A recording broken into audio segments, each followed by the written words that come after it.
Hi everyone, David here. Welcome back to the channel. Thanks for coming back for another video. Or welcome if it's your first one. Thank you for joining us.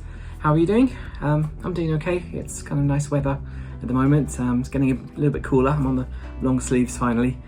But although we're getting into autumn, I'm thinking ahead for spring. But not next spring. I'm thinking about spring 2027 because I've got another expo to talk about. So yeah, it never ends, this stuff. I think the black t-shirt and the pink doesn't really go very well, does it? So today, yes, I'm going to talk to you about the Green Expo 2027. We've just reached an important milestone, 500 days before it starts. So I want to talk through what we know so far. Expo fever has yet to die down in Osaka. We're still having the Expo loss symptoms. That's kind of an official term now that's popped up. So people are feeling so kind of lost without the expo, me included, that the people are still waiting for the long lines for the merchandise stores. There are several stores around Osaka and Sanomiya and in Tokyo too, of the official goods. So including me, I went there and I bought a little keyring, a Myakimaku keyring. So he's still popular. I'm so glad about the U-turn people made about Myakimaku, because everyone said he was really horrible when it started. I think I was an early adopter. I think I liked him fairly early on. So I did a Halloween costume of Myakimaku to celebrate. That was the October before. So I guess I think I was ahead of the curve, I think. And I also made another Halloween costume as like a, I don't know, second part, a conclusion of zombie Myakimaku. Now the expo's gone, he's going back into the earth, he's corroding, or I don't know, returning to compost. So that was kind of fun. But sorry, I don't want to disrespect the big guy himself. So yeah, we like Myakimaku. But there's space for another mascot now, so I'm going to talk to you about the Green Expo that's happening soon, and also their mascot, who that's going to be. So before I get into all of that, please like this video, please subscribe to the channel, please comment or question about anything. Please share this channel to anyone who's interested in coming to Japan. I've got so much stuff on here about like day trips around Kansai, outside other parts of Japan, of course loads of expo stuff from the Osaka 2025 Expo, all sorts of things. So please sign up and boost my channel, please. I'm really begging you. And also give me a super like if you really enjoyed it, because I need to keep the lights on. Okay, so I'm going to get into it. What do we know so far? Not that much really. We've got a basic plan for the 2027 Green Expo. Green Expos don't come around that often. They're separate from the World Expos, like the one that happened in Osaka. But this is actually the second Green Expo to take place in Japan. The other one also being in Osaka, in the Tsurumi Ryokuchi Park, which is a nice park as well. You can go around there still and enjoy some of the leftovers of the special gardens and some of the landscape design that happened there. And it's just a nice park to walk around, and they have a botanical garden there too. I think have I made a video about that? I think maybe the East Osaka best of video. I think that's probably the best place to see that. So I might make a proper video about that at some point. The botanical garden's nice. So definitely check out the Tsurumi Ryokuchi Park to see what kind of thing can happen in the expo. But this time we're going to be heading to Yokohama in Kanagawa Prefecture. Kanagawa Prefecture is very close to Tokyo, so this is East Japan we're talking, on the south side of Tokyo. So Yokohama, I think, is the second or third biggest city in Japan. And this is going to be taking place on the Kamisegaya Communication Facility, which was a recently decommissioned piece of US-owned land in Kanagawa Prefecture, which has now been returned to Japan. That happened in 2015.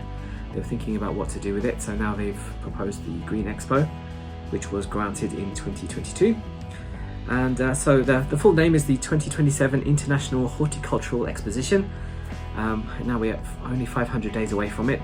That's going to run from, I've got my notes down here, I have to keep looking, from March the 19th to September the 26th of 2027. So a little bit longer than the Expo, I think, or maybe about the same, about 190 days, I think. And it's stylized as Green Expo, Green X Expo 2027. I did see a couple of little displays of it in the expo before it finished in Osaka, but there we go, yeah. The site is going to take up about 2/3 the size of Yumeshima, so it's a little bit smaller, but generally the Green Expos aren't such a huge scope, but they do need a lot of space for their landscape gardens. And the theme of this is Scenery of the Future for Happiness, which is a little bit of a vague concept, but that's good. We can adjust that to whatever you like. They're thinking about a few different points. I've got some goals here, talking about Society 5.0. I don't know, I think that's like the digital age, what we're going to do in the future. Talk about green infrastructure, so I guess that means things like roads, electric buses and trains, things like that. Reinvigoration of rural communities. That's a big concern in Japan because of the aging population. A lot of the young people are moving away from small villages, and old people are obviously eventually coming to the end of their lives, and these villages are kind of dying out. So how can we reinvigorate the rural ways? And promotion of regional tourism as well, so they can show the different scenes of Japan or elsewhere as well. Also, some other themes are co-adaptation, coexistence, co-creation and cooperation, so lots of co's. So yeah, similar kind of expo vibes as we had in Osaka, so hopefully we're going to all heal the world, make it a better place, and still stop the climate change and have a more sustainable life. Of course, the SDGs are large and in charge as well. We're going to be talking about SDGs a lot, which is good. I think Japan's quite keen on those as a concept, I think. So yeah, as for who's paying for it, it's going to be split 3 ways equally between the local government, the national government and private sector. So we will get some private sector pavilions coming in too. They're hoping for about 70 participating countries to join. I think apparently 60 have announced their participation already, and I think only 8 so far have actually signed officially that they're going to do it, but that's all moving in the right place. Places like I think Thailand and Ghana and Nepal have already signed up. Nepal, hopefully you can start construction a little bit earlier than the expo, we can open it on time. They haven't really announced that much about what they're going to do, especially, but there is going to be one central monument, which will be the Kajima tree. This is actually going to be recycled parts of the Grand Ring from the Osaka Expo, the big wooden ring, the Grand Roof. So I think they said about 250 meters of it is going to be kept at the Yumeshima site, kind of the northeastern side. Yumeshima is getting redeveloped into some casino resorts and some other, recreational park. So I'm looking forward to that, but that's apparently not going to open till 2030. In the meantime, the Grand Ring is largely going to be deconstructed, so some of it's going to be moved over to Yokohama to make the Kajima tree. They're going to show Japanese traditional woodworking skills and also modern skyscraper skills, so I'm not sure how tall this tower is going to be. There is some kind of a tower in the Expo Park in Tsurumi Ryokuchi as well, so I don't know if that was designed for that. So that should be interesting, a nice monument. We've got a few other bits and bobs people have announced, which is like some theme hall. There's going to be an Edo era flower garden too. The Tohoku section of the Landscape Industry Association is going to make a kind of scale-sized Tohoku with 6 Tohoku prefectures, which I guess will be Aomori, Akita, Iwate, Fukushima, Yamagata, and what's the last one? I'm gonna get people angry at me. Miyagi, I guess. I think those are the 6. Correct me if I'm wrong in the comments.